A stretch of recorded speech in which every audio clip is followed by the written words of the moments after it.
সূরা ফাতিহার প্রথম লাইনটা খেয়াল করেন, আলহামদুলিল্লাহি রাব্বিল, মাশাআল্লাহ, আরেকটু জোরে, আলহামদুলিল্লাহি রাব্বিল, একটা বাক্য।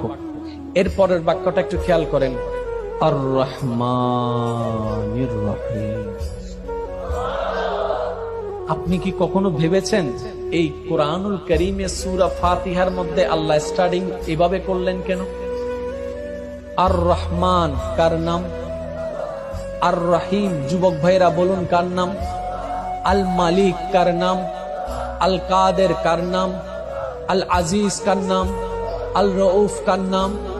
এতগুলা নাম থাকতে আল্লাহ কাদের তো ব্যবহার করলেন না, মালিক তো ব্যবহার করলেন না, কুদ্দুস তো ব্যবহার করলেন না, রহমান এবং রহিম কেন ব্যবহার করলেন? রব্বে করিম কোরআনের শুরুতে ফাতিহার ভূমিকায় আল্লাহ পাক সমস্ত বান্দাদের মাইন্ডে একটা কথা বসাই দিতে চেয়েছেন, সেটা হচ্ছে, ও আমার বান্দারা, তোমাদের জীবনটা হবে গুনার উপরে, তোমাদের ডানে গুনাহ, বামে গুনাহ, সামনে গুনাহ, পিছনে গুনাহ।